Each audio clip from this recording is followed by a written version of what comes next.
السلام علیکم ورحمۃ اللہ وبرکاتہ۔ سورہ بقرہ صفحہ نمبر 35، آیا نمبر 220 to 224، 220 سے 224 تک، صفحہ نمبر 35۔ نحمدہ ونصلی علی رسولہ الکریم، اما بعد، فاعوذ باللہ من الشیطان الرجیم، بسم اللہ الرحمن الرحیم۔ رب اشرح لی صدری ویسر لی امری واحلل عقدۃ من لسانی یفقہوا قولی۔ اللہم ارنا الحق حقا وارزقنا اتباعہ وارنا الباطل باطلا وارزقنا اجتنابہ، آمین یا رب العالمین۔ آج کی آیت میں بہت سارے امپورٹنٹ پوائنٹس ہیں، لہٰذا غور سے اسے سننے کی کوشش کریں یا اس کو نوٹ کر لیں۔ آیت دیکھیے 220۔ فی الدنیا والآخرہ ویسألونک عن الیتامی قل اصلاح لہم خیر وإن تخالطوہم فإخوانکم واللہ یعلم المفسد من المصلح ولو شاء اللہ لأعنتکم ان اللہ عزیز حکیم۔ فی الدنیا، دنیا میں، والآخرہ اور آخرت میں، وَيَسْأَلُونَكَ اور وہ سوال کرتے ہیں آپ سے، عن الیتامی یتیم کے بارے میں، قل کہہ دیجئے اصلاح لہم ان کے لیے خیر بہتر ہے، وَإِنْ اور اگر تخالطوہم تم باہم ملا لو ان کو، یعنی آپس میں خلط ملط کر لو، ملا لو، مکس کر لو، فإخوانکم تو بھائی ہیں وہ تمہارے،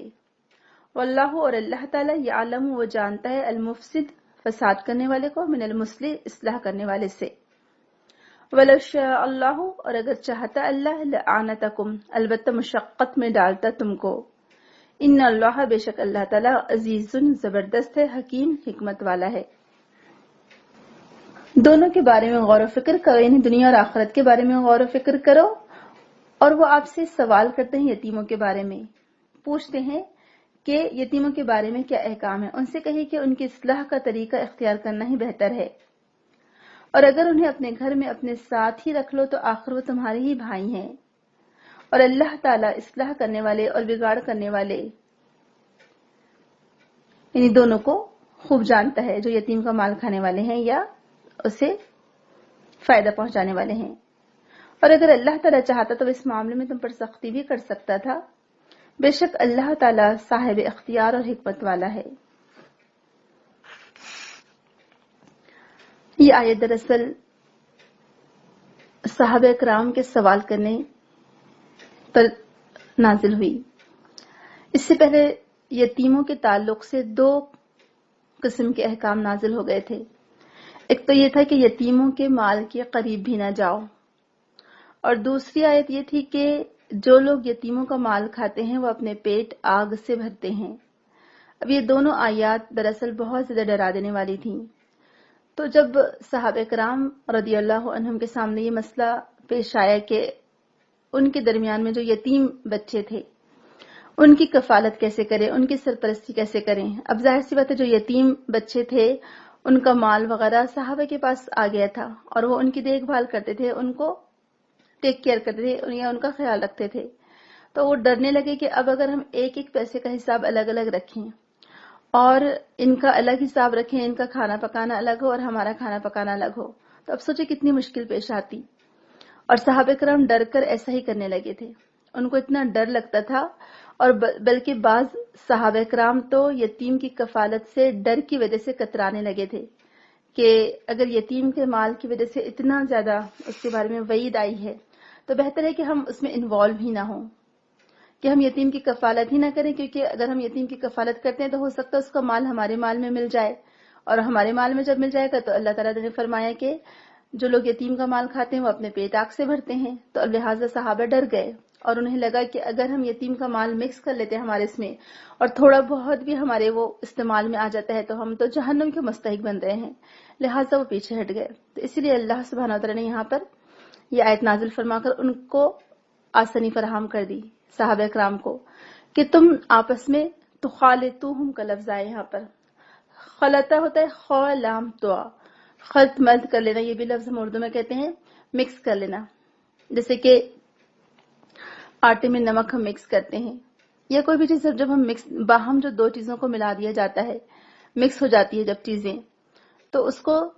خلطہ کہتے ہیں۔ تو یہاں پر اللہ تعالیٰ فرما رہا ہے کہ اگر تم ملا لو آپس میں تو وہ تمہارے بھائی ہی ہیں، نو پرابلم، تم اپنے مال کے ساتھ مکس کر کے ان کو اس کا حساب کتاب رکھو، بہت زیادہ باریکی سے بھی رکھنے کی ضرورت نہیں ہے، لیکن اللہ تعالیٰ جانتا ہے کہ کون تمہارے اندر فساد کرنے والا ہے اور کون اصلاح کرنے والا ہے، یعنی کس کی نیت کیا ہے۔ اگر تم اپنے مال میں ان کے مال کو مکس کر لو، تم بزنس کر رہے ہو ساتھ میں، یا کھانے پینے کا معاملہ، جیسے اب اگر گھر میں یتیم تھا، اس زمانے میں کوئی یتیم خانے تو تھے ہی نہیں، گھروں میں یتیم رکھے جاتے تھے بچے، اب گھر میں یتیم بچہ ہے، اس کا ہر چیز الگ لائی جائے گی، اس کے پیسوں کا حساب الگ رکھا جائے گا، اور اگر ایک اکیلا بچہ ہے سمجھے تو اس ایک اکیلے بچے کے لیے کھانا بنے گا، اب گھر کے سب لوگوں کا کھانا بن رہا ہے اور ایک اکیلے بچے کا کھانا الگ بن رہا ہے، اس کا حساب کتاب الگ ہے، گھر کا حساب کتاب الگ ہے۔ اب آپ خود سوچیں کہ کتنی پریشانی کا معاملہ ہو جائے گا، اور کتنا پھر وہ جو یتیم کی کفالت کرنے والے وہ کتنے، یعنی ان کے لیے ایک سمجھے پریشانی کی بات ہوگی کہ اس کا الگ پکاؤ اور ہمارا اپنا الگ پکاؤ۔ تو اس طرح سے اللہ تعالیٰ نے فرمایا کہ نہیں، تم آپس میں ملا لو مال کو، کوئی حرج نہیں ہے، لیکن تمہاری نیت فساد کرنے کی نہ ہو، تمہاری نیت یہ نہ ہو کہ تم یتیم کا مال اڑا جاؤ، تم یتیم کا مال کھا لو بہانے بازی سے یا بہانے کر کر کے، تو اس سے منع فرما رہا ہے اللہ سبحانہ وتعالیٰ۔ ادروائز یتیم کا مال ملا لینے میں کوئی حرج نہیں ہے اگر تمہاری نیت اصلاح کی ہے۔ تو اس لیے یہاں پر ایک طرح سے دیکھا جائے تو بہت ہی بہترین بات کہی گئی ہے کہ ہم جو بھی کام کرتے ہیں اور ہم اس بارے میں محتاط ہوتے ہیں، ڈرتے ہیں، کہ بعض اوقات ایسا ہوتا ہے کہ جب ہم دین کا کام کرتے ہیں، بہت سارے لوگ آپ کے پاس ہو سکتا ہے کہ آپ کے پاس اپنے صدقات لا کر دیں۔ اب صدقات میں ایسا ہو سکتا ہے کہ اب آپ الگ الگ لفافے بنا کر رکھیں گے، تو اب آپ مکس نہیں کریں کہ نہیں یہ پیسے تو بس فلاں مد کے ہیں، تو ٹھیک ہے فلاں صدقات فلاں مد کے لیے ہے، یعنی ایک کسی نے لا کے دیا آپ کے پاس کہ ہم کو کسی دین کے کام کے لیے پانی کا انتظام کرنا ہے، کسی ایک نے لا کے دیا کہ ہم کو یہ یتیموں کی کفالت کے لیے دینا ہے۔ اب سمجھے 100 ریال آپ کے پاس پانی کے لیے ہے کہ کسی دینی مدارس میں پانی کا انتظام کر دینا ہے آپ کو، اور 100 ریال سمجھے یتیموں کی کفالت کے لیے ہے۔ اب جب آپ اس کو الگ الگ لفافے میں رکھیں گے تو آپ کو مشکل پیش آئے گی، تو آپ ایسا کریں دونوں پیسوں کو ملا دیں، لیکن اپنے پاس لکھ کر رکھ لیں کہ اچھا 100 ریال یتیموں کی مدد کے لیے ہے اور 100 ریال پانی کا انتظام کرنے کے لیے ہے۔ جب آپ آگے پہنچا دے دیں تو سمجھے وہ 100 ریال لگیں گے پانی کے لیے اور 100 ریال لگیں گے یتیموں کے لیے۔ تو اب مکس کر کے پیسے رکھنے میں کوئی حرج نہیں ہے، کیونکہ اب الگ الگ لفافوں میں یا الگ الگ اتنی دفعہ سنبھال کے رکھیں گے اور وہی پیسہ اس میں جائے تو اب یہ مشکل کام ہے۔ آپ رکھ لیں ایک ہی ساتھ اور اس کو لکھ لیں کہ یہ اتنی رقم یہ فلاں فلاں کام کے لیے ہے، تو اس کو ملا لینے میں کوئی حرج نہیں ہے، کیونکہ اللہ تعالیٰ نیت جانتا ہے کہ نیت کیا ہے۔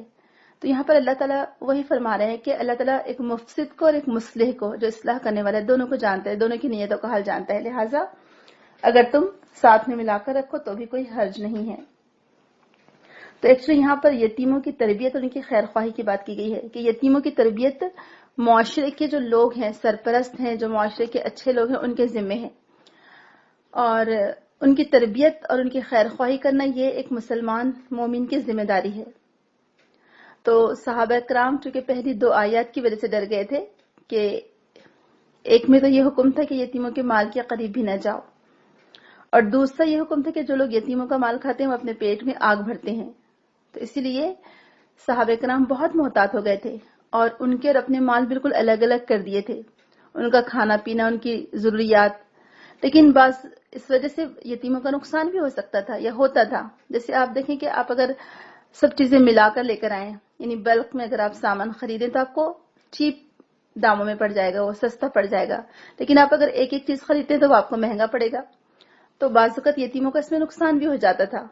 یعنی ان کے لیے کھانا پکانا الگ سے، یا جو کھانا بچ جاتا، مثال کے طور پہ آپ نے کچھ بنایا کھانا ہے، اب ایک ہی بچہ یتیم ہے آپ کے گھر میں، آپ نے اس کے پیسوں میں سے ہی اس کے لیے کھانا بنایا اور وہ کھانا بچ گئے تو کیا کریں؟ تو اب یہ مشکل والی بات تھی، تو لہٰذا بتا دیا گیا کہ کوئی بات نہیں۔ جب سوال کیا گیا اللہ کے رسول صلی اللہ علیہ وسلم سے تو یہ آیت نازل ہوئی اور اللہ تعالیٰ نے یہ جواب دیا کہ اگر تم مال ملا لو آپس میں اور اس سے تمہارا مقصد یتیموں کی اصلاح ہو تو تم کر سکتے ہو، اس میں کوئی حرج نہیں ہے۔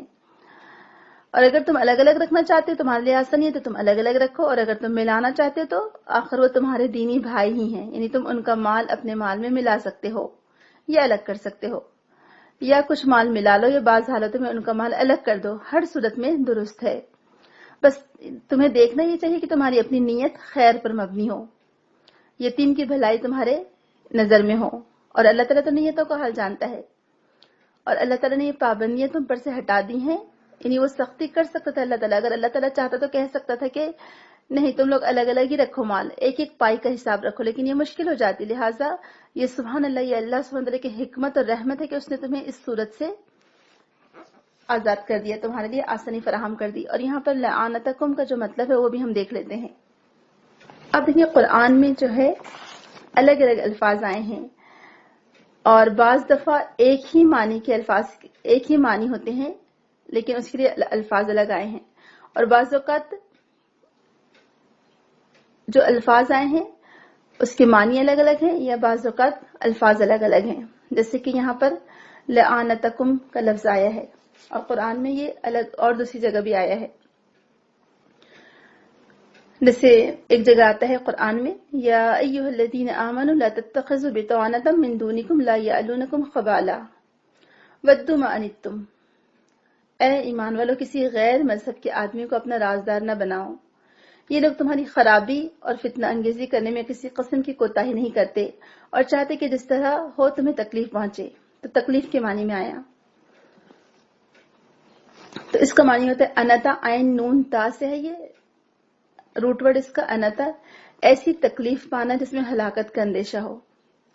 اور ایک اور معنی بھی اس کے بتایا جاتا ہے کہ اشدت الضرر، یعنی انتہائی تکلیف۔ تو آنتا کسی کو ایسی مشقت میں ڈال دینا جو کہ تکلیف دہ ہو، تو اللہ تعالیٰ نے وہ تکلیف دہ مشقت تم سے دور کر دی، اللہ تعالیٰ نے وہ تنگی تم سے دور کر دی کہ اگر وہ یتیموں کے معاملے میں ایسے احکامات نازل فرما دیتا کہ تم ان کا مال الگ الگ رکھو تو تمہارے لیے مشکل ہو جاتی، لہٰذا اللہ تعالیٰ نے وہ تکلیف تم سے ہٹا دی۔ تو اسی کی طرف یہاں پر ذکر کیا گیا ہے، اشارہ کیا گیا ہے۔ تو اب یہاں ہم دیکھتے ہیں کہ یتیموں کے بارے میں اتنے احکامات کیوں ہیں قرآن میں۔ ایکچولی یتیموں کے بارے میں قرآن میں اتنے سارے احکامات کیوں نازل ہوئے، یہ یتیموں کے تعلق سے یا ان کا خیال رکھنے کے تعلق سے قرآن میں جو بات بیان کی گئی ہے وہ کیوں بیان کی گئی، تاکہ اسلام یہ چاہتا ہے کہ ایک ایسی سوسائٹی ڈیولپ کرے، ایک ایسی سوسائٹی، ایک ایسا معاشرہ تعمیر کرے جس میں جو کمزور لوگ ہیں ان کا خیال رکھا جائے، یا جو لوگ حقوق سے محروم ہیں ان کو ان کے حقوق دیے جائیں، اور ایک دوسرے کی سرپرستی، خیر خواہی کا جذبہ پیدا ہو۔ تو بہرحال یہاں پر ایک ایسا معاشرہ جس کے اندر ایثار اور قربانی کا جذبہ پیدا ہو، یا انفاق کا جذبہ پیدا ہو، اس کی ترغیب دی گئی ہے۔ اور خاص طور سے اس میں یہاں پر یہ بات بھی بتائی کہ اگر یتیم جس کے والد نہیں ہیں اس کو یتیم کہا جاتا ہے، اصل میں وہ نابالغ بچہ جس کے والد نہ ہو وہ یتیم کہلاتا ہے۔ تو وہ یتیم اگر وہ مالدار بھی ہوں اور تم کو ان کا سرپرست بنایا گیا ہے اور وہ ابھی نابالغ ہیں، وہ سمجھ نہیں رکھتے، وہ ابھی شعور کی حد تک نہیں پہنچے ہیں، تو لہٰذا تم ان کا خیال رکھو۔ تو ایکچولی یہ خیر خواہی کا جذبہ پیدا کیا گیا، اور اسی لیے آپ دیکھیں کہ اس کے بارے میں اتنی احادیث ہمیں ملتی ہیں۔ صحیح بخاری ہی کی حدیث ہے جس میں آپ صلی اللہ علیہ وسلم ارشاد فرماتے ہیں، سہل بن سعد رضی اللہ عنہ اس کے راوی ہیں حدیث کے، کہ آپ نے فرمایا کہ میں اور یتیم کی پرورش کرنے والا جنت میں اس طرح ہوگے، اور پھر یہ کہہ کر آپ نے شہادت اور درمیانی انگلیوں کی کا اشارہ کر کے بتایا، یعنی جو شہادت کی انگلی ہے آپ کی، جو انگوٹھے کے بازو کی انگلی ہے وہ آپ اٹھائیں، اور جو مڈل فنگر ہے وہ اٹھائیں، تو دونوں کتنے قریب قریب ہیں۔ تو آپ نے یہ بشارت دی کہ جو یتیم کی کفالت کرتا ہے اور اس کا حق ادا کرتا ہے برابر، تو آپ سے وہ اتنا قریب ہوگا قیامت کے دن، کیوں؟ کیونکہ یتیم کی پرورش کرنے کی وجہ سے۔ اب آپ خود سوچیں کہ جس کو اللہ کے رسول صلی اللہ علیہ وسلم کا ساتھ نصیب ہو جائے، اس سے بڑھ کر خوش قسمت کون ہو سکتا ہے بھلا؟ تو یہ خوشخبری آپ نے دی۔ ایک احمد کی حدیث ہے اور ابو ہریرہ اس کی راوی ہیں، جس میں وہ کہتے ہیں کہ ایک آدمی اللہ کے رسول صلی اللہ علیہ وسلم سے دل کی سختی کی شکایت کرنے لگا کہ اس کا دل بہت سخت ہے، اس نے شکایت کی کہ میرا دل بہت سخت ہے۔ تو آپ صلی اللہ علیہ وسلم نے فرمایا اگر تم چاہتے ہو کہ تمہارا دل نرم ہو تو مسکین کو کھانا کھلاؤ اور یتیم کے سر پر ہاتھ پھیرو. سبحان اللہ. آپ دیکھیں شفقت سے محبت سے یتیم کے سر پر ہاتھ پھیرنا دل کو نرم کر دیتا ہے. آپ سوچیں کہ مجھے اور آپ کو کتنی ضرورت ہے اس بات کی. آج تو ہم یتیموں کو دیکھتے ہی نہیں ہیں. پھر ایک اور حدیث ہے جو ابن ماجہ کی ہے اور ابو ہریرہ ہی اسے روایت کرتے ہیں اور روایت میں وہ کہتے ہیں کہ اللہ کے رسول صلی اللہ علیہ وسلم نے فرمایا اے اللہ میں دو کمزوروں کے حق کو حرام قرار دیتا ہوں, ایک یتیم اور دوسرا عورت. یعنی آپ نے یتیم کے ساتھ برا سلوک کرنا یا اس کا مال کھانا اس کو حرام قرار دیا ہے. استغفر اللہ. اللہ تعالیٰ ہم سب کو محفوظ رکھے اور اللہ تعالیٰ ہمیں یتیموں کے حق ادا کرنے والا بنائے. پھر جو ایک دوسری حدیث ہے ابو داؤد کی ہے اور یہ ابی دردہ رضی اللہ عنہ نے اس کو روایت کیا ہے. وہ کہتے ہیں کہ میں نے اللہ کے رسول صلی اللہ علیہ وسلم کو فرماتے ہوئے سنا مجھے تم کمزوروں میں تلاش کرو, یقیناً بے شک تمہارے ان کمزوروں کی وجہ سے تمہیں رزق دیا جاتا ہے اور تمہاری مدد کی جاتی ہے. یہاں پر مراد نادار لوگ ہیں, یعنی یہی یتیم یا غریب لوگ, کمزور لوگ. تو آپ دیکھیں کہ یہاں یتیم کی سرپرستی پر خوشخبری ہمیں دی گئی ہے کہ وہ اللہ کے رسول صلی اللہ علیہ وسلم کے ساتھ ہوگا, ایسا شخص جس نے یتیم کی سرپرستی کی ہوگی یا کفالت کی ہوگی. اور دوسری بات ہم دیکھتے ہیں کہ آج ہم اپنے معاشرے میں ایسا وہ کیا کام کر سکتے ہیں جس کی وجہ سے ہم اللہ کے رسول صلی اللہ علیہ وسلم کا ساتھ حاصل کر سکیں قیامت کے دن. اور آج ہم کو ہمارے گھروں میں رکھنا تو بہت مشکل لگتا ہے نا کہ بھلا کسی بچے کو لا کر ہم اپنے گھر میں کیسے رکھیں. ٹھیک ہے, کچھ اس کے ساتھ مسائل بھی ہیں کہ اگر آپ کوئی یتیم بچے کو لا کر گھر میں رکھتے ہیں تو پردے وغیرہ کا مسئلہ پیدا ہوتا ہے اور بھی بہت ساری چیزیں ہیں. لیکن اس کے باوجود بھی اگر کوئی اپنے گھر میں رکھتا ہے یہ ساری مشکلوں کو برداشت کرتے ہوئے تو یہ بڑے اجر کا باعث ہے. اور پہلے زمانے میں یتیم خانوں کا کوئی کنسپٹ نہیں تھا بلکہ ان کو گھروں میں رکھا جاتا تھا, کیونکہ جو شفقت جو تربیت گھر میں مل سکتی ہے وہ ہاسٹلز میں یا یتیم خانوں میں نہیں مل سکتی. اور آج ہم سب جانتے کہ سب کی بات ہم نہیں کہہ رہے ہیں لیکن کچھ کو چھوڑ کر جو اللہ کا ڈر رکھتے ہیں دل میں ان کو چھوڑ کر باقی یتیم خانوں کا کیا حال ہے ہم سب جانتے ہیں کہ ان کے نام پر صدقات اور زکوٰۃ تو خوب وصول کیے جاتے ہیں لیکن ان کو وہ چیز پرووائڈ نہیں کی جاتی. ان کو جو کھانا دیا جاتا ہے وہ اس قدر لو لیول کا ہوتا ہے کہ ہمارے بچے اسے دیکھنا بھی گوارا نہ کریں. اور سلوک اور رویہ تو ابھی چھوڑ ہی دیں, ان کے ساتھ جو سلوک اور رویہ کیا جاتا ہے ابھی تو صرف کھانے کی بات ہے کہ جو منیمم ان کی جو بیسک ریکوائرمنٹ ہے کھانا وہ بھی اچھا نہیں دیا جاتا. اور ایسے جو بھی ہاسٹلس ہیں یتیم خانے ہیں یا غریب بچے جہاں رہتے ہیں تو اس میں زیادہ تر جو دیکھنے میں آیا ہے صرف دال, اور بعض اوقات اگر کچھ شوربہ بھی ہے تو وہ اتنا پتلا سا ہوتا ہے کہ اس میں وہ تلاش کرنی ہوتی ہے بوٹیاں, اور وہ بچے بےچارے بعض اوقات تو بھوکے ہی رہتے ہیں, اتنا کم کھانا دیا جاتا ہے. ینگ بچے ہو رہے ہوتے ہیں اور اتنا کم دیا جاتا ہے کہ ان کی خوراک پوری نہیں ہو پاتی. ہم کیا جواب دیں گے کل اللہ سبحانہ تعالیٰ کو؟ تو کم از کم ہم ایسا کر سکتے ہیں کہ یتیم خانوں میں بار بار جائیں, اس کی دیکھ بھال کریں, اس میں انوالو ہوں ہم, اور جو وہاں کے نگران ہیں سرپرست ہیں ان کو بار بار احساس دلائیں اللہ تعالیٰ کا, یعنی اللہ تعالیٰ کے جو وارننگس ہے اس میں قرآن میں جو یتیموں کے تعلق سے کہ جو لوگ یتیموں کا مال کھاتے ہیں وہ اپنے پیٹ آگ سے بھر رہے ہیں, ان کو یہ آیات سنا کر ان کے دل میں ڈر پیدا کریں کہ اگر وہ ایسا کرتے ہیں ناانصافی تو ان کا کیا حال ہونے والا ہے. اور یہاں پر اللہ تعالیٰ نے قرآن میں کیا فرمایا اور دوسری طرف احادیث میں اللہ کے رسول صلی اللہ علیہ وسلم نے کیا خوشخبری دی ہے کہ یتیم کی سرپرستی اللہ کے رسول صلی اللہ علیہ وسلم کا ساتھ ہمیں دلا سکتی ہے اگر ہم نے اس کا حق ادا کیا تو. بہرحال ہم یتیموں کی کفالت یا سرپرستی اپنے ذمے ضرور لیں, یا کبھی جائیں یتیم خانوں میں, یا اگر ہم کر سکتے ہیں تو اپنے گھر میں, یعنی اگر ہمیں پردے کا کوئی مسئلہ نہیں ہے یا ہم الحمدللہ اللہ تعالیٰ نے ہم کو اتنے بڑے بڑے گھر دیے ہیں تو اپنے ہی گھروں میں ان کی پرورش کر لیں, ان کا سپریٹ انتظام کر دیں, شفقت سے ان کے سر پر ہاتھ پھیریں. یا پھر یتیم خانوں میں کوئی 2 3 بچوں کی ہم کفالت کا ذمہ لے لیں اور گاہے بگاہے جا کر دیکھتے رہیں کہ ان کو اچھا کھانا کپڑا میسر ہے یا نہیں ہے. کبھی ان کے ساتھ بیٹھ کر کھائیں, کبھی انہیں کوئی اچھی چیز کھلا دیں. یقین جانے کہ بعض کچھ لوگوں نے ایسا کیا, اللہ تعالیٰ جزائے خیر دے جنہوں نے بھی کیا ہے, کہ یتیم خانوں میں ان لوگوں نے گرمیوں میں بعض اوقات شربت, آئس کریم, مٹھائی یہ اچھے قسم کی چیزیں بچوں کو کھانے کے لیے پرووائڈ کی تو بچوں کی آنکھوں سے آنسو نکل گئے خوشی سے کہ اتنی اچھی چیزیں ہم کو کھانے کو ملی. اور ہم کیا کرتے ہیں اکثر کہ کھانا کھلانے کے لیے پیسے دے دیتے ہیں کہ یہ آپ کھلا دیں کھانا. تو نہیں، بلکہ آپ یہ کریں کھانا بنوانے لگیں اپنے طریقے سے، اپنے طور پر اور خود کی محنت سے، اور اچھا کھانا بنا کر جا کر اپنی نظروں کے سامنے کھلائیں. اس کا آپ دیکھیں، اس کا لطف ہی الگ ہوگا. آپ اس بات کو کر کے دیکھیں کبھی، کیونکہ جتنے اچھے سے آپ بنا سکتے ہیں وہاں پر اگر آپ دے دیں گے تو وہاں پر تو کیا ہوتا ہے وہی دوسروں کے حوالے ہوتا ہے. اور ہر کسی کے دل میں اللہ تعالیٰ کا خوف نہیں ہوتا، ہر کوئی تقوی والا نہیں ہوتا ہے کہ وہ ان کو وہی چیز پرووائڈ کرے جو ہم دینا چاہ رہے تھے. تو لہٰذا اپنی نظروں کے سامنے بنوا کر اپنی نظروں کے سامنے کھلا کر آئیں کھانا. آپ دیکھیں وہ بچے کتنا خوش ہوں گے، اور ان کی جو خوشی ہوگی وہ آپ کے دل کو کتنا سرور بخشے گی، کتنا اطمینان بخشے گی. تو آج کے دور میں ہم ایسے کفالت کر سکتے ہیں کہ کبھی کبھی ہم یتیم خانے جائیں یا ان کو اپنے گھروں میں رکھ لیں، یا پھر اپنی نظروں کے سامنے جب بھی آپ کو موقع ملے مہینے میں 2 دفعہ 3 دفعہ 4 دفعہ یا مہینے میں 4 دفعہ کر لیں، ہر ویکینڈ پر یا ایک ہفتے میں وہاں جا کر اپنی نظروں کے سامنے ان کی کچھ نہ کچھ تربیت کریں، اصلاح کریں اور ان کو کھانا کھلائیں جا کر.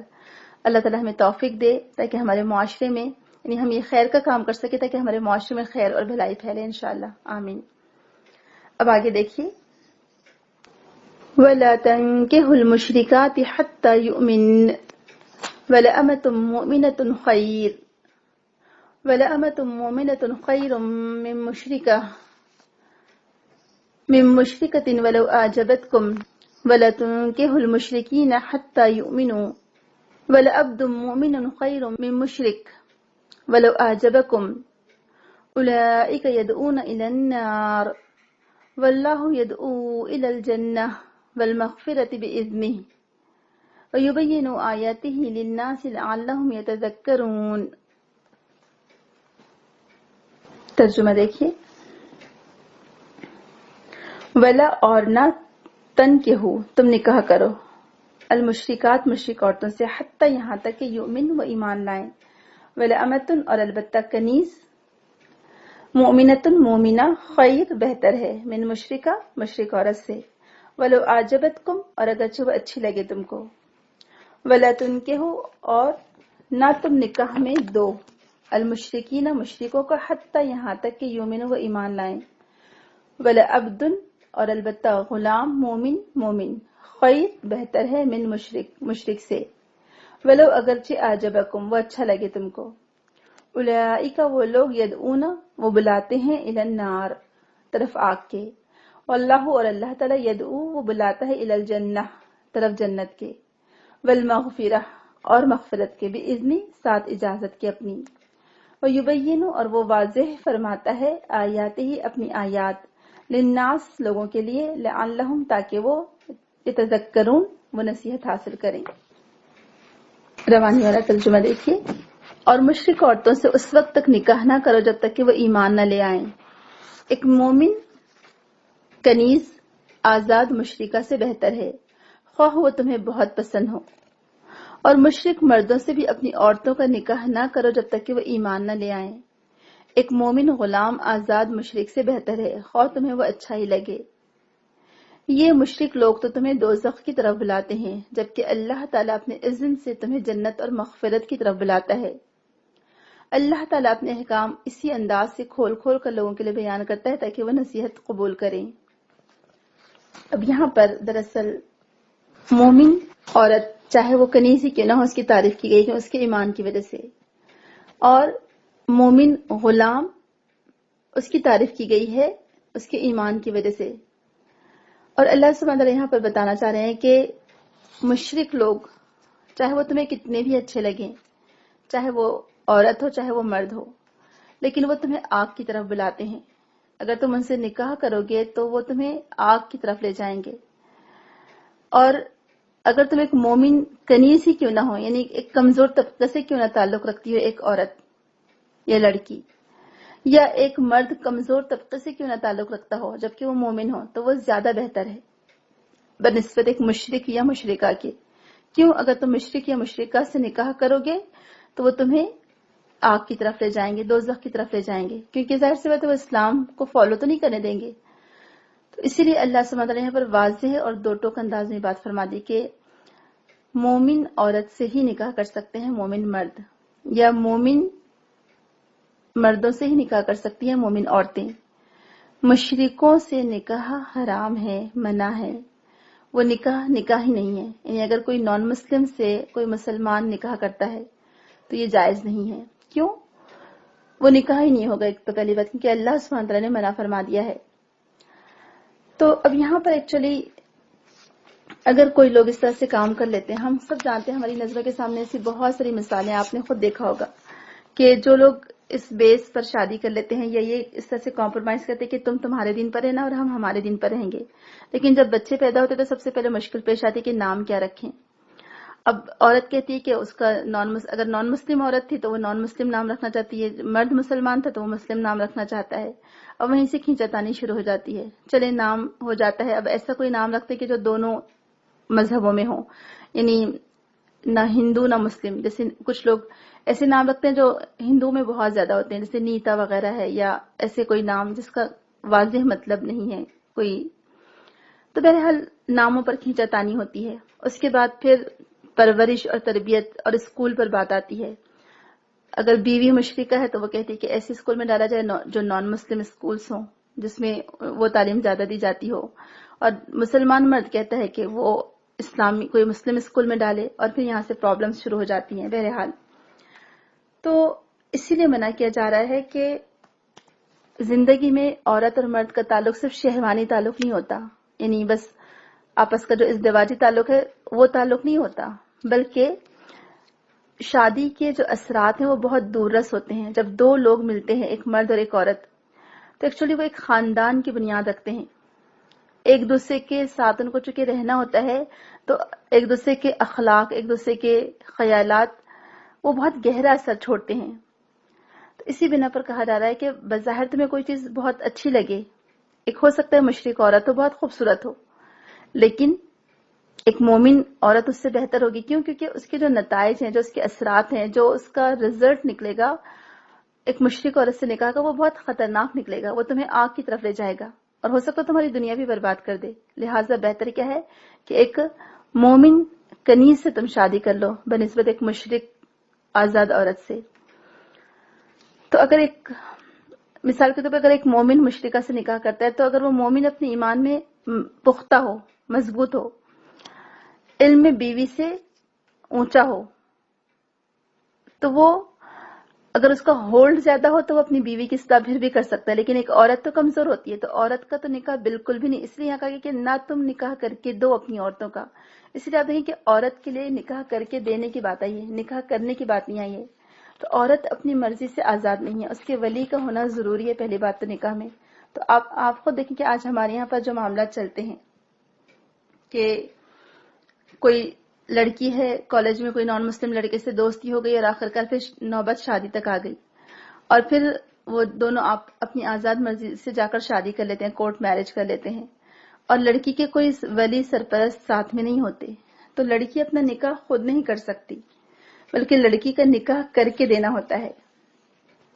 تو یہاں پر وہی بات کہی گئی ہے کہ تم اپنی عورتوں کا نکاح کر کے بھی نہ دو ان مشرک مردوں سے, اور نہ ہی تم کوئی مشرک عورت کو لے کر آؤ, کیونکہ یہ تمہیں آگ کی طرف بلاتے ہیں. آپ دیکھیں یہاں پر وَلَا تَنْكِحُ الْمُشْرِكَاتِ آیا ہے پہلے, اور جب دوسری جگہ آپ دیکھیں وَلَا تُنْكِحُ الْمُشْرِكِينَ آیا ہے. تو نہ تم نکاح کر کے دو اپنی عورتوں کا مشرک مردوں سے. تو اس فرق کو آپ محسوس کریں کہ عورت کا نکاح اس کا ولی یا اس کا سرپرست کرے گا, وہ خود نہیں کرے گی. تو بہرحال جب اب دونوں مل جاتے ہیں تو پھر وہ مورکہ آرائی ہوتی ہے, اور بعض اوقات کوئی 1% ڈھیلا پڑ جاتا ہے اور پھر شرک پر سمجھوتا کرنا پڑتا ہے. اب آپ دیکھیں کہ پھر شرک کیا ہے. جو بھی شرک کرے گا تو وہ تو سیدھا آگ میں جائے گا. اللہ تعالیٰ کیا فرماتا ہے کہ میں تمام گناہوں کو معاف فرما دوں گا. اگر انسان سمندر کے یعنی کوئی مومن یا مسلمان کو سمندر کے جھاگ کے برابر بھی گناہ لے کر آئے تو اللہ تعالیٰ معاف فرما دے گا. لیکن کیوں, کب معاف کرے گا؟ جب اگر اس نے اللہ تعالیٰ کے ساتھ کسی کو شریک نہیں ٹھہرایا ہوگا. لیکن اگر اس نے شریک ٹھہرایا ہوگا تو ختم.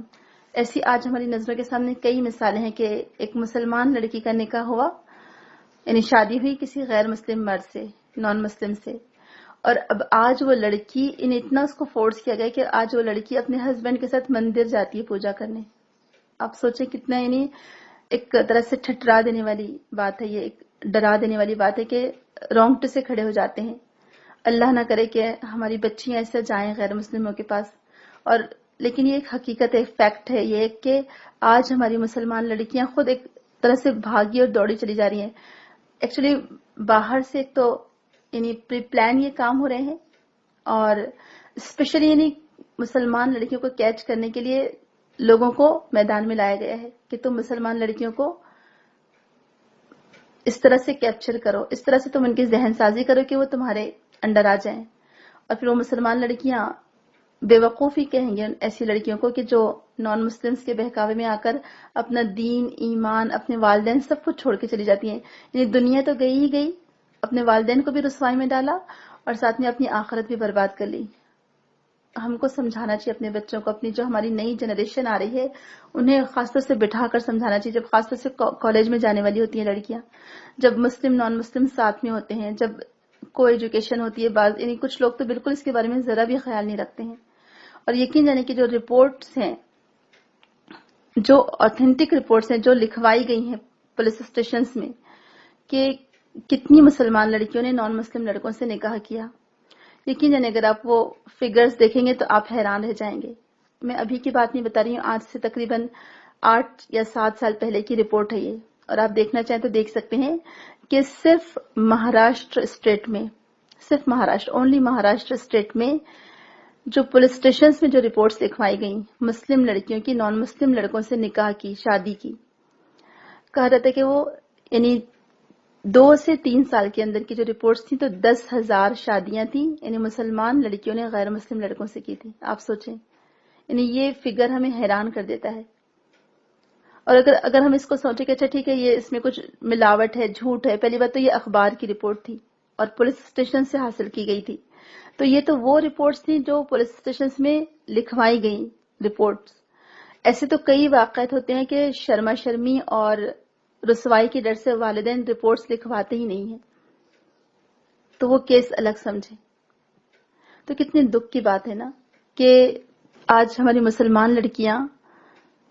اپنے ہاتھوں جہنم کا سودا کر رہی ہیں. اور ہم کیسے ماں باپ ہیں کہ ہم پہلے ہم آنکھیں بند کرتے ہیں، ہم کہتے ہیں کہ جاؤ کھائی میں کودو، جب وہ کھائی میں گر جاتی تب ہمیں افسوس ہوتا ہے. اگر ہم پہلے سے ان کو سمجھا دیتے. آج یہ بات بھی ہم اپنے بچوں کو بتاتے نہیں ہیں. اور یہ کیسے ہوگا؟ یعنی جب تک ہم قرآن کی تفسیر نہیں پڑھائیں گے اپنے بچوں کو، قرآن کو ترجمے اور تفسیر کے ساتھ نہیں پڑھائیں گے، جب تک یہ بات سمجھ میں نہیں آئے گی بچوں کے. ہمارے بچوں کو معلوم ہی نہیں کہ کیا حلال ہے اور کیا حرام ہے، کیا جائز ہے اور کیا ناجائز ہے. یہاں قرآن میں واضح اور دو ٹوک انداز میں اللہ تعالیٰ نے فرمایا کہ غیر مسلموں سے نکاح جائز ہی نہیں ہے. تو لیکن ہم نے کبھی اپنے بچوں کو یہ بات نہیں بتائی. تو یہ ہماری ذمہ داری ہے، میری اور آپ کی ذمہ داری ہے کہ ہم اپنے بچوں کو کم از کم ان کے 12 تک یعنی 12 کلاس تک آنے تک ہم ان کو کم از کم سورہ بقرہ کی تفسیر ضرور کروائیں. کیونکہ کچھ تو چیزیں ان کے سامنے آئے گی. ہو سکتا ہے پوری باتیں 100% باتیں ان کی سمجھ میں نہ آئیں، لیکن پھر بھی کم از کم وہ کچھ جائز اور ناجائز کو، حلال اور حرام کو تو جان لیں گے. تو مشرکوں سے نکاح کرنے کا نقصان آپ دیکھیں کتنا زیادہ ہے کہ وہ آپ کے پورے دین پر حاوی ہو جاتے ہیں، آپ کی دنیا کو بھی برباد کرتے ہیں اور آپ کو آخرت میں بھی جہنم میں لے کے جائیں گے. تو سب سے بڑا نقصان تو یہ اللہ تعالیٰ ہی فرما رہا ہے کہ وہ تمہیں آگ کی طرف بلاتے ہیں اور اللہ تعالیٰ تمہیں اپنی رحمت کی اور مغفرت کی طرف بلاتا ہے. سبحان اللہ. آپ دیکھیں ہمارا رب کتنا مہربان ہے ہمارے اوپر. اور اسی لیے تفاسیر میں یہ بات ہمیں ملتی ہے کہ کیوں یہاں پر کہا گیا کہ اللہ تعالیٰ تمہیں بلاتا ہے. یعنی بلانے کی بات آئی ہے کہ اللہ تعالیٰ تمہیں پکارتا ہے، تمہیں بلاتا ہے اپنی رحمت اور مغفرت کی طرف، جبکہ مشرک تمہیں بلاتے ہیں اور پکارتے ہیں جہنم کی طرف. تو یہ بات قابل غور ہے کہ ان کے قول سے، ان کے فعل سے اور ان کے حال سے، اور وہ تمہیں مکس کر دیتے ہیں. یعنی جب ایسا ہوتا ہے نا کہ جب شادی کی جاتی ہے تو آپ دیکھیں کہ کس طرح سے کمپرومائز کیا جاتا ہے کہ تم تمہارے دین پر ہے نا، ہم ہمارے دین پر رہیں گے. لیکن آپ دیکھیں دونوں کا دین پھر مل جاتا ہے نا، تو پھر وہ ایک ملغوبہ بن جاتا ہے، کوئی تیسری چیز نکل آتی ہے وہ. وہ نہ یہ مسلمان اسلام کو فالو کرنے والا رہتا ہے اور نہ ہی پوری طرح سے مشرک بنتا ہے، بلکہ دونوں کے بیچ کا ہو جاتا ہے وہ۔ اور جو خطرہ بتایا جا رہا ہے وہ خطرہ معمولی نہیں ہے، ایک تو دنیاوی نقصان ہے ہی ہے اور اخروی نقصان بھی ہے، ابدی نقصان آپ کہہ سکتے ہیں اس کو، کہ یعنی آپ سوچیں کہ انسان آگ میں چلا جائے، آگ کو ہاتھ لگانا ہم پسند کریں گے؟ تو یہ آیات دراصل اس بات پر دلیل ہے، یہ اس بات کی نشانی ہے کہ مشرکین تمہیں کبھی بھی خیر کی طرف نہیں بلا سکتے، وہ تمہیں جب بھی بلائیں گے وہ تمہارا نقصان ہی کریں گے، تو وہ تمہیں آگ کی طرف بلاتے ہیں اور اللہ تعالیٰ تمہیں اپنی رحمت اور مغفرت کی طرف بلاتا ہے۔ مومن جو ہے وہ صرف اپنی دنیا کا نقصان نہیں دیکھتا، وہ آخرت کا بھی نقصان دیکھتا ہے، اس کے نزدیک اپنی آخرت بھی بہت امپورٹنٹ ہوتی ہے۔ اور شیطان دراصل انسان کے نفس پر حاوی ہو جاتا ہے، ایسے وقت میں شیطان بہت بڑھاوا دیتا ہے کہ اچھا کر لو، کیا ہوا، اس کو مسلمان بنا لیں گے، عورت کو، لڑکی کو، یا لڑکی یہ سوچتی کہ اچھا کیا ہوا نان مسلم سے شادی کرنے سے، لڑکے سے، اس کو بعد میں دھیرے دھیرے مسلمان بنا لیں گے، لیکن وہ مسلمان بنانا تو دور کی بات، وہ خود ہی اپنا دین چھوڑ بیٹھتے ہیں ایسے لوگ۔ تو کتنا بڑا نقصان ہے، آپ دیکھیں دنیا اور آخرت کا۔ اللہ تعالیٰ ہمیں محفوظ رکھے، اللہ تعالیٰ ہماری آنے والی آئندہ نسلوں تک کو محفوظ رکھے، کہ اللہ نہ کرے کہ اس طرح سے کسی مشرک یا مشرکہ کی طرف مائل ہوں یا راغب ہوں، اور اللہ نہ کرے کہ ہمارے بچے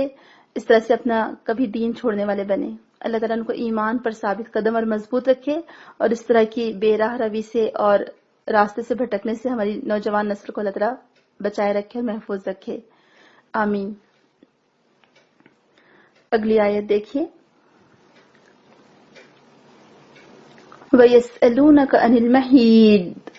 قُلْ هُوَ أَذًى فَاعْتَزِلُوا النِّسَاءَ فِي الْمَحِيضِ وَلَا تَقْرَبُوهُنَّ حَتَّى يَطْهُرْنَ فَإِذَا تَطَهَّرْنَ فَأْتُوهُنَّ مِنْ حَيْثُ أَمَرَكُمُ اللَّهُ إِنَّ اللَّهَ يُحِبُّ التَّوَّابِينَ وَيُحِبُّ الْمُتَطَهِّرِينَ۔ وَيَسْأَلُونَكَ، اور وہ سوال کرتے ہیں آپ سے، عن المحیض، حیض کے بارے میں، قل کہہ دیجئے، ہوا اذن، وہ تکلیف دہ ہے، فَاعْتَزِلُوا النِّسَاءَ فِي الْمَحِيضِ، فَاعْتَزِلُوا تو تم الگ ہو جاؤ، النساء بیویوں سے، فی المحیض حیض میں، ولا اور نہ تقربوہن تم قریب جاؤ ان کے، یعنی ان عورتوں کے، یعنی بیویوں کے، حتی یہاں تک کہ یطہرن وہ پاک ہو جائیں، فَإِذَا تو جب تطہرن وہ خوب پاک ہو جائیں، فَاتُوهُنَّ تو تم آؤ ان کے پاس، من حیث جہاں سے، امرکم حکم دیا، اللہ نے، ان اللہ بے شک اللہ تعالیٰ، یحب التوابین وہ محبت کرتا ہے توبہ کرنے والوں سے، وہ یحب المتطہرین اور وہ محبت کرتا ہے پاک رہنے والوں سے۔ سبحان اللہ۔ روانی والا ترجمہ دیکھیے، نیز وہ آپ سے حیض کے بارے میں پوچھتے ہیں، آپ ان سے کہیے کہ وہ ایک گندگی کی حالت ہے یا تکلیف ہے، اذن ہے، لہذا حیض کے دوران عورتوں سے الگ رہو، اور جب تک وہ پاک نہ ہو جائیں ان کے قریب نہ جاؤ، پھر جب وہ پاک ہو جائیں تو ان کے پاس جا سکتے ہو جدھر سے اللہ نے تمہیں حکم دیا ہے۔ اللہ تعالیٰ توبہ کرنے والوں اور پاک صاف رہنے والوں کو پسند کرتا ہے یا محبت کرتا ہے۔ یہاں پر حیض کے بارے میں سوال کی بات آئی ہے، اور آپ دیکھیں کہ پیچھے بھی آیا، وہ آپ سے سوال کرتے ہیں، یا تو وہ آپ سے انفاق کے بارے میں سوال کرتے ہیں، وہ آپ سے حیض کے بارے میں سوال کرتے ہیں، وہ آپ سے چاند کی تاریخوں کے بارے میں پوچھتے ہیں، یا وہ آپ سے یتیموں کے بارے میں سوال کرتے ہیں۔ تو آپ دیکھیں صحابہ کرام ماشاءاللہ کتنے کیوریس رہا کرتے تھے، یعنی وہ نیکیوں کی تلاش میں رہتے تھے اور وہ اللہ تعالیٰ کی مرضی معلوم کرنا چاہتے تھے۔ آج میرا اور آپ کا معاملہ دیکھیں کہ کتنی باتیں ہمیں معلوم ہی نہیں ہیں، ہمیں تو اپنے دین کی جو بیسکس، جو بنیادیں ہیں وہ بھی نہیں معلوم، کہ جو روزمرہ کی زندگی میں ہمیں جن کاموں کی، مسائل کی روزانہ ضرورت پیش آتی ہے ہم اس کو بھی نہیں جانتے ہیں،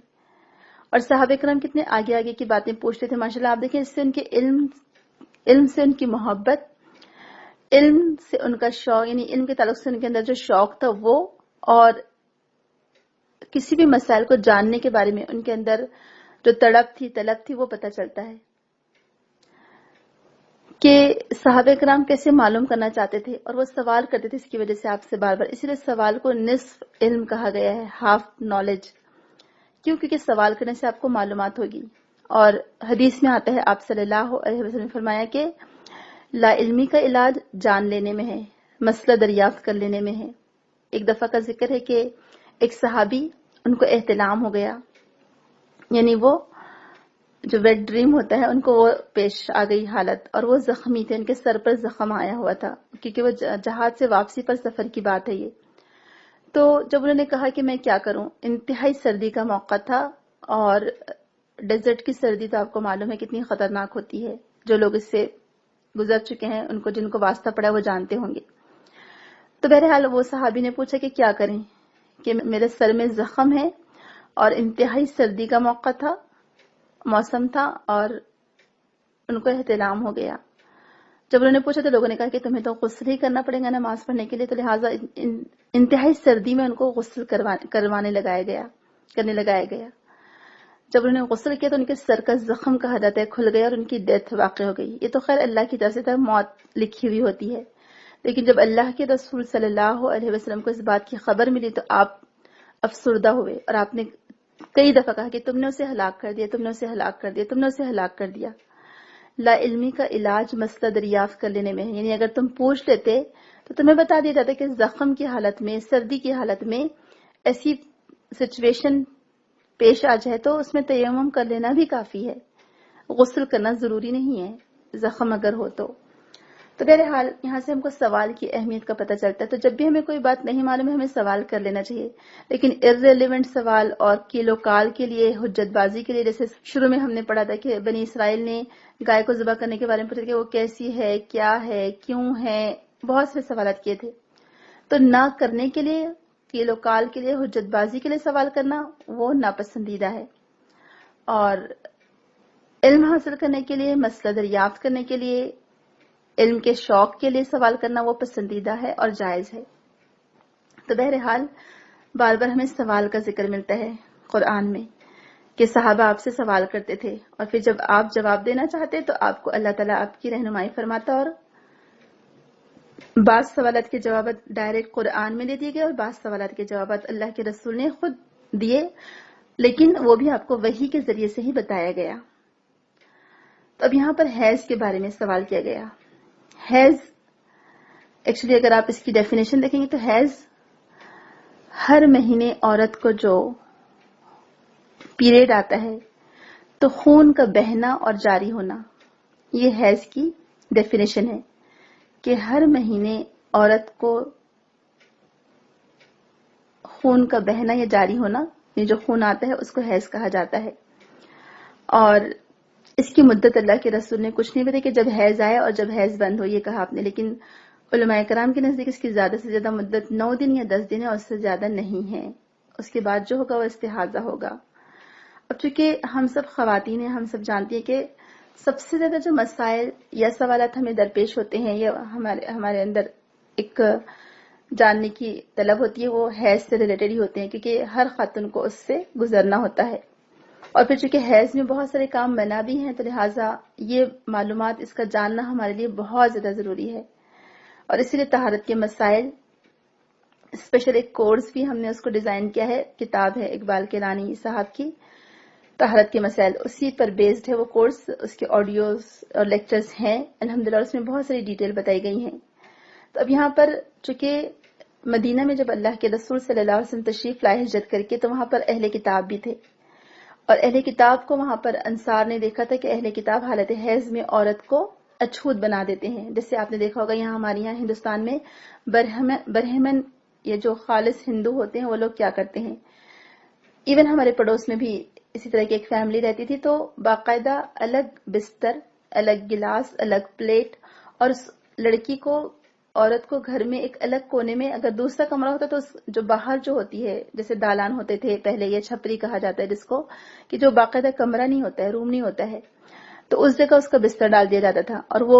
جتنے بھی دن اس کو پیریڈز کے ہوتے تھے اتنے دن وہ الگ رہتی تھی، اس کا کھانا، کپڑا، بستر، ہر چیز الگ کر دی جاتی تھی، اور مرد اس کے ہاتھ کا کھانا بھی نہیں کھاتے ہیں، اس کے ہاتھ کا پانی بھی نہیں پیتے ہیں، کیونکہ وہ کہتے ہیں کہ اب یہ اچھوت ہو گئی ہے، اس کو چھوا نہیں جا سکتا، یہ گندی ہو گئی ہے۔ تو اسلام نے یہ سب ختم کیا، یہ جو توہم پرستی تھی اس کو ختم کیا، اور جو خاص چیزیں اس میں منع ہے وہ بتا دی گئی کہ کیا چیزیں منع ہیں۔ اور کرسچنز کے نزدیک ان کو لگتا تھا کہ یہ ایک عورت کے اوپر سمجھے ایک عذاب ہے، نعوذ باللہ، تو ایسا نہیں ہے، عورت پر یہ عذاب نہیں ہے، یہ تو اللہ تعالیٰ نے، اللہ کے رسول صلی اللہ علیہ وسلم نے فرمایا کہ اللہ تعالیٰ نے یہ آدم کی بیٹیوں پر لکھ دیا ہے، کیونکہ یہی وہ طریقہ ہو سکتا ہے جس سے اولاد ہوتی ہے۔ تو اب یہ تو اس طرح کی جو حالت پیش آنے تھے، تو بہرحال حالت حیض میں کیا کام منع ہے وہ ہم دیکھ لیتے ہیں کہ عورت نماز نہیں پڑھ سکتی، اور جتنے بھی دن اس کو پیریڈ کے ہوتے ہیں، کسی کو 3 دن ہوتا ہے پیریڈ، کسی کو 2 دن، کسی کو 4 دن، کسی کو 6 دن، کسی کو 7 دن، اور کسی کو 9 دن ہوتا ہے۔ 9 دن سے زیادہ نہیں ہے اس کی مدت، اور بعض کے نزدیک 10 دن ہے، اس سے زیادہ تو بالکل بھی نہیں ہے۔ تو بہرحال ہر عورت خود جانتی ہے کہ اس کی حیض کی مدت کتنی ہوتی ہے۔ تو اگر کسی کو 3 دن میں حیض آنا بند ہو جاتا ہے، خون کا جاری ہونا بند ہوتا ہے، تو وہ غسل کر لے اور نماز پڑھ لے۔ تو حالت حیض میں نماز پڑھنا منع ہے، نماز نہیں پڑھے گی عورت، اور اس کی قضا بھی نہیں ہے، یعنی فارغ ہونے کے بعد، پاک ہونے کے بعد اس کو قضا کرنے کی ضرورت نہیں ہے نماز کو۔ دوسرا، عورت روزہ نہیں رکھ سکتی۔ اب وہ جب حیض کی حالت میں روزہ تو نہیں رکھ سکتی، لیکن وہ پاک ہونے کے بعد اس کو اس روزوں کی قضا دینی پڑے گی، قضا رکھنی پڑے گی۔ پھر حالت حیض میں عورت طواف نہیں کر سکتی۔ ہاں، حج کے باقی تمام ارکان وہ پورے ادا کر سکتی ہے۔ اسما بنت امیس جو تھیں اور رضی اللہ عنہا، جو ابو بکر صدیق رضی اللہ عنہ کی بیوی تھیں، تو عین حج کے موقع پر جب وہ احرام باندھنے والی تھی تو ان کی ڈیلیوری ہوئی، اور ابو بکر صدیق کے جو محمد نامی بیٹے تھے وہ اس وقت پیدا ہوئے تھے۔ تو انہوں نے پوچھا اللہ کے رسول سے کہ میں کیا کروں، تو آپ نے فرمایا کہ اچھی طرح کس کر کپڑا باندھ لو اور احرام پہن لو۔ ہاں، جب تم پاک ہو جاؤ تو پھر اس وقت تم طواف کر لینا، تم طواف کے علاوہ باقی تمام حج کے ارکان ادا کر سکتی ہو۔ آپ دیکھیں سبحان اللہ، ہمارے لیے ایک مثال الحمدللہ اللہ تعالیٰ نے قائم کر دی کہ اب ایسی بہت ساری خواتین ہوتی ہیں جو جاتی ہیں حج کو، لیکن عین وقت پر حیض آ جاتا ہے، تو ان کی تو ڈیلیوری ہو گئی تھی، حج کے سفر میں ان کی ڈیلیوری ہوئی تھی، تو اس حالت میں بھی انہوں نے احرام پہن لیا، یعنی نیت کر لی اور حج کے تمام ارکان ادا کیے سوائے طواف کے، اور وہ بعد میں انہوں نے کر لیا فارغ ہونے کے بعد۔ تو حالت حیض میں یا نفاس میں عورت طواف نہیں کر سکتی، باقی حج کے تمام ارکان ادا کر سکتی ہے۔ اور چوتھا کام ہے شوہر اور بیوی کا تعلق زن و شو، ٹھیک ہے، کہ خاص تعلق جو ہوتا ہے شوہر بیوی کا وہ نہیں ہو سکتا، اس کے علاوہ باقی سارے کام ہو سکتے ہیں۔ شوہر اور بیوی بوس و کنار کر سکتے ہیں، ساتھ میں اٹھ بیٹھ سکتے ہیں، ساتھ میں لیٹ سکتے ہیں، جو بھی چاہیں اس شوہر اور بیوی کے خاص تعلق کے علاوہ سب کر سکتے ہیں۔ شوہر بیوی کے ہاتھ کا بنا ہوا کھانا کھا سکتا ہے۔ عائشہ رضی اللہ عنہ کہتی ہیں کہ میں حالت حیض میں ہوتی اور اللہ کے رسول صلی اللہ علیہ وسلم میرے گود میں سر رکھے لیٹے ہوتے۔ ایک دفعہ عائشہ رضی اللہ عنہ سے اللہ کے رسول نے کہا کہ مجھے جائے نماز پکڑاؤ، یعنی جو نماز کا کپڑا تھا وہ پکڑاؤ۔ تو عائشہ رضی اللہ عنہ نے کہا کہ میں تو حالت حیض میں ہوں۔ تو آپ نے فرمایا کہ حیض تمہارے ہاتھ میں تو نہیں لگا ہے،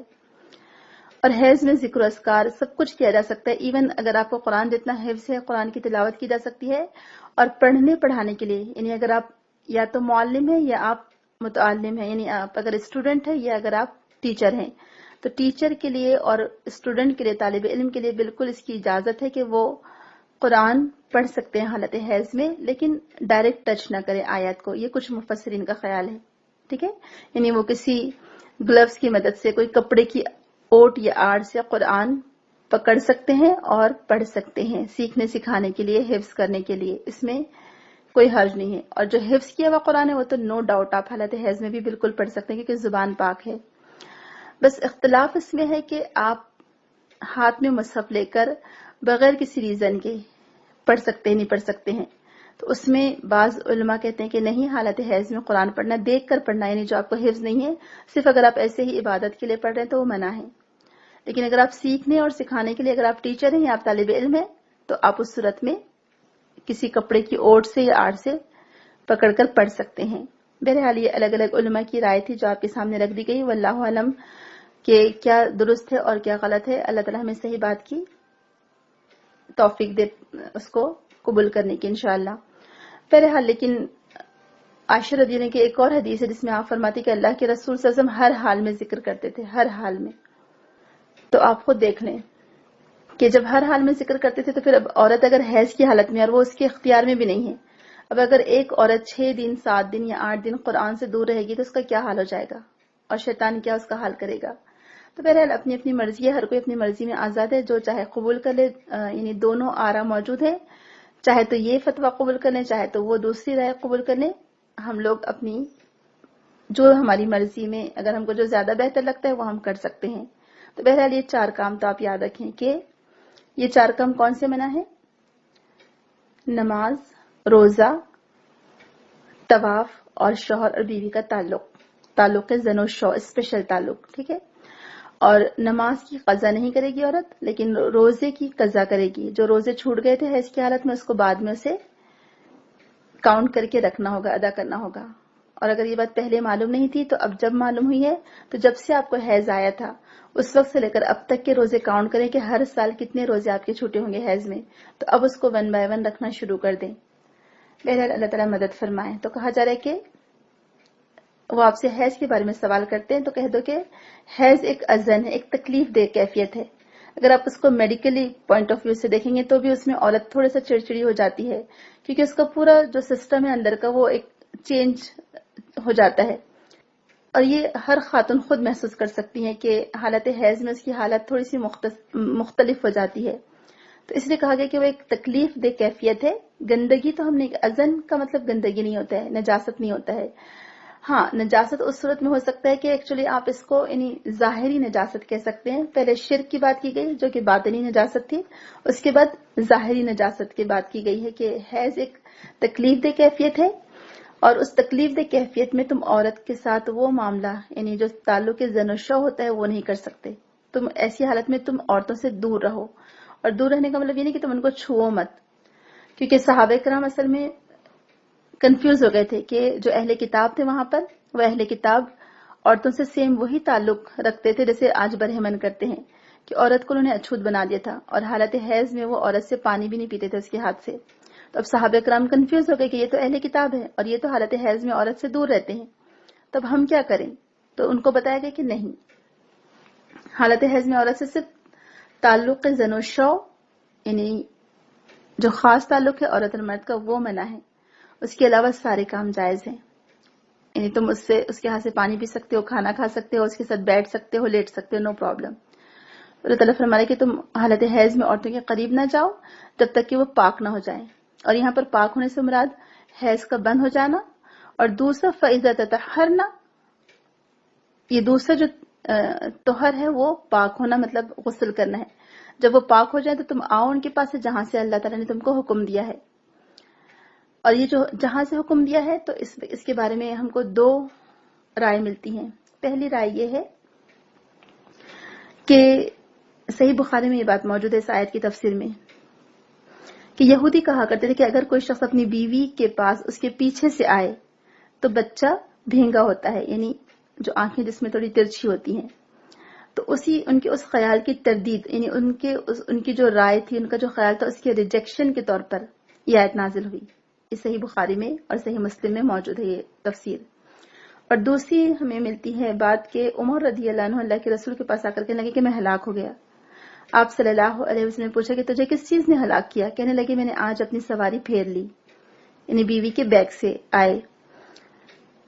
تو آپ صلی اللہ علیہ وسلم نے کچھ جواب نہ دیا یہاں تک کہ یہ آیت نازل ہوئی۔ پھر آپ نے فرمایا آگے سے صحبت کرو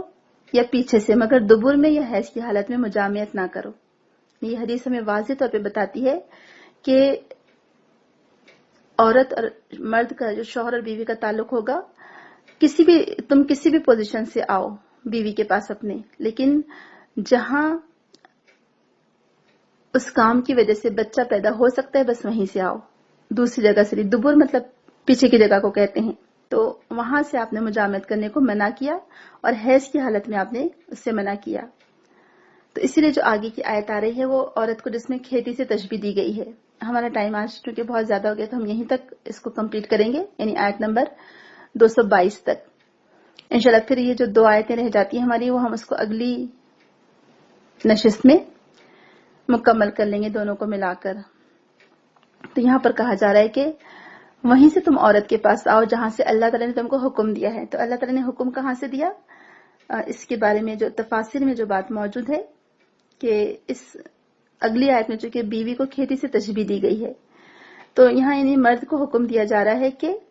وہ بیوی کے ساتھ تعلق جب قائم کرے تو اس ایسی جگہ سے تعلق قائم کرے جہاں سے پھر بچہ پیدا ہوتا ہے، کوئی اور دوسری جگہ سے نہیں، تاکہ نسل انسانی آگے بڑھتی رہے۔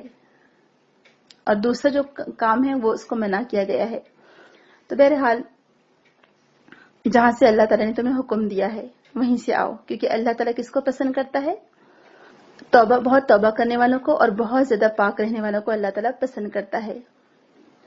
تو اب یہاں دیکھیں کہ توابین کا جو مطلب ہے، تو یہاں پر بہت سارے مفسرین کہتے ہیں، امام بخاری ہیں اور شیخ سعدی ہیں، وہ یہ کہتے ہیں کہ یہاں پر کہا جا رہا ہے کہ اگر انسان سے غلطی ہو گئی تو نو پرابلم، جب اس کو معلومات نہیں تھی کہ کہاں سے آنا ہے اور کب آنا ہے، کیونکہ حالت حیض میں بھی شوہر اور بیوی کا تعلق منع ہے، اور پیچھے کے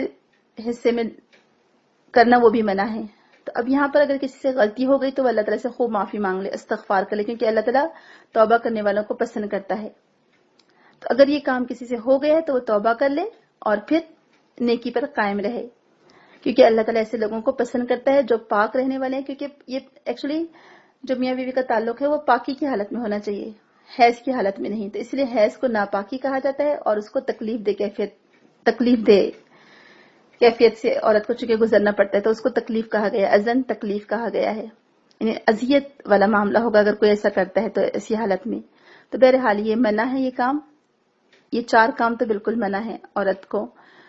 کہ وہ حالت حیض میں نہ نماز پڑھ سکتی ہے، نہ روزہ رکھ سکتی ہے، نہ طواف کر سکتی ہے، اور نہ ہی شوہر اور بیوی کا تعلق قائم ہو سکتا ہے۔ اللہ تعالیٰ ہمیں توفیق دے۔ اور یہ دراصل یہاں پر یہ آیت اس بات کی علامت ہے کہ اللہ تعالیٰ محبت کرتا ہے کیسے لوگوں سے؟ جو بہت پاک رہنے والے ہیں اور جو بہت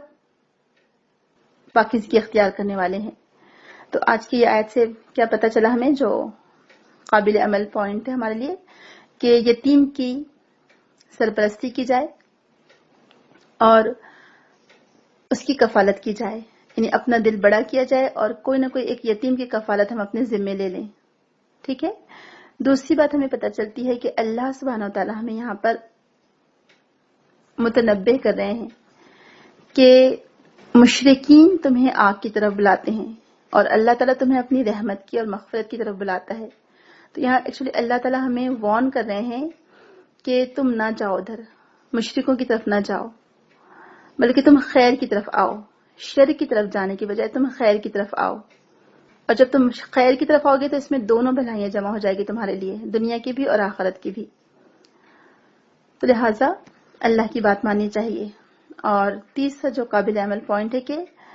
ہمیں وضو اہتمام کے ساتھ کرنا چاہیے، بلکہ ہر نماز کے لیے نیا وضو کرنا چاہیے۔ کیوں؟ کیونکہ اللہ تعالیٰ پسند کرتا ہے توبہ کرنے والوں کو، اور اللہ تعالیٰ پسند کرتا ہے متطہرین کو، جو کہ پاکی حاصل کرتے ہیں۔ اور بعض روایت سے بھی پتہ چلتا ہے کہ یہ جو اسی سے ملتا جلتا اور اس سے ملتی جلتی آیت ہمیں آگے بھی ملے گی انشاءاللہ۔ تو جو لوگ پانی سے پاکیزگی حاصل کرتے ہیں ان کو اللہ تعالیٰ نے ان کے لیے خوشخبری دی ہے کہ اللہ تعالیٰ ایسے لوگوں کو پسند کرتا ہے۔ تو بہرحال ہر وقت ہم وضو کریں گے یا باوضو رہیں گے تو یہ تو ہمارے چہرے کی روشنی کا سبب بنے گا۔ وضو قیامت کے دن ہمارے اعضاء چمک رہے ہوں گے، اور باوضو رہنے سے بہت سارے فائدے ہم کو ملتے ہیں، کیونکہ جب انسان باوضو رہتا ہے تو اس کو یہ ایک احساس ہوتا ہے کہ میں کوئی غلط کام نہ کروں کیونکہ میں وضو سے ہوں۔ تو لہٰذا وضو بار بار کرنے سے اس کے فائدے بہت ہیں۔ پھر اگر ہم بار بار وضو کریں گے تو تحیۃ الوضو ہم پڑھیں گے، جو کہ جنت میں لے جانے والا عمل ہے۔ تو اللہ تعالیٰ ہمیں ہمیشہ باوضو رہنے والا بنائے اور ہم کو ہمیشہ تحیۃ الوضو پڑھنے والا بنائے، اور اللہ کرے کہ یہ وضو کی وجہ سے ہمارے چہرے قیامت کے دن روشن ہوں، آمین۔ اور قابل توجہ پوائنٹ جو تھے کہ اپنے مال اور ہمارے جو مال ہیں اس میں دوستوں کے بھی حقوق ہیں، اور کسی کا مال ہمیں ناحق طریقے سے نہیں کھانا چاہیے۔ اور یہاں دوسرا پوائنٹ ہے کہ اللہ سبحانہ تعالیٰ نے ہمیں وصیت کی ہے مومن کو کہ وہ اپنی بیوی کے بارے میں کانشیس رہے، کوئی مومن عورت کو وہ ڈھونڈے جو کہ دین کے بارے میں جانتی ہو، تاکہ اس شوہر کا دین بھی پھر سلامت رہے۔ یعنی ایک اچھے خاندان کی بنیاد ڈالنا ہے اگر تو اچھی بیوی کو تلاش کرنا پڑے گا، اور اچھی بیوی کیسے ہو سکتی ہے؟ جو کہ مومنہ بھی ہو اور دین کی معلومات بھی رکھتی ہو۔ اور تیسرا قابل توجہ پوائنٹ تھا کہ اسلام ہمارا دین ہمیں جو تعلیم دیتا ہے، یہ ہمارے دین کا اگر آپ دیکھیں کہ اس کو مین جو ہمارے دین کو جو چیز سنوارتی ہے وہ کیا ہے؟ پاکی اور صاف رہنے کو، کیونکہ طہارت کو نصف ایمان قرار دیا گیا ہے۔ آپ سوچیں تو ہمارا دین دیکھا جائے تو نظافت اور طہارت پر ڈیپینڈ ہے، یعنی عقیدے کی پاکیزگی، یعنی باطنی پاکیزگی، شرک سے انسان پاک ہو، شرک کی گندگی سے پاک ہو، عقیدہ اس کا درست ہو، اس کا باطن بھی پاک ہو اور اس کا ظاہر بھی پاک ہو۔ اور اسی لیے ہمارے دین میں اگر آپ دیکھیں گے تو پہلی بات تو قرآن میں طہارت کے تعلق سے بہت سارے احکام آئے ہیں، اور احادیث میں سب سے پہلے نمبر پر یہی چیپٹر کو رکھا گیا۔ ہر حدیث کی بک میں پہلا چیپٹر طہارہ کا ہوتا ہے، کیونکہ اسی پر ہماری تمام عبادات ڈیپینڈ ہیں، کیونکہ اگر طہارت صحیح ہوگی تو عبادت ہماری قبول ہوگی، اگر وضو نہیں ہوگا تو نماز ہی قبول نہیں ہوگی۔ اور باوضو ہم کب رہ سکتے ہیں یا ہم پاک کب رہ سکتے ہیں؟ جب ہمارے اوپر کوئی گندگی، کوئی نجاست نہ لگی ہو۔ اسی لیے ہم کو جنابت کے غسل اور حیض کے غسل کا طریقہ ہمیں آنا چاہیے۔ اگر ہمارا غسل ہی صحیح نہیں ہوگا تو ہماری نمازیں درست نہیں ہوگی، کیونکہ جب ہم پاک ہی نہیں ہوگے تو عبادت کیسے قابل قبول ہوگی؟ تو ہم کو اپنی عبادتوں کو اللہ تعالیٰ کے نزدیک اگر قبول کروانا ہے تو اس کے لیے ہمیں پاک رہنا پڑے گا، اور اس کے لیے ہمیں تعلیم حاصل کرنی پڑے گی۔ طہارت کے جو مسائل ہے وہ جاننا پڑے گا جس پر ہماری عبادت کا انحصار ہے۔ اللہ تعالیٰ ہمیں توفیق دے جاننے کی، بتانے کی اور اس پر عمل کرنے کی۔ آمین۔ سبحانک اللہم و بحمدک، نشہد ان لا الہ الا انت، نستغفرک و نتوب الیک۔ السلام علیکم ورحمۃ اللہ وبرکاتہ۔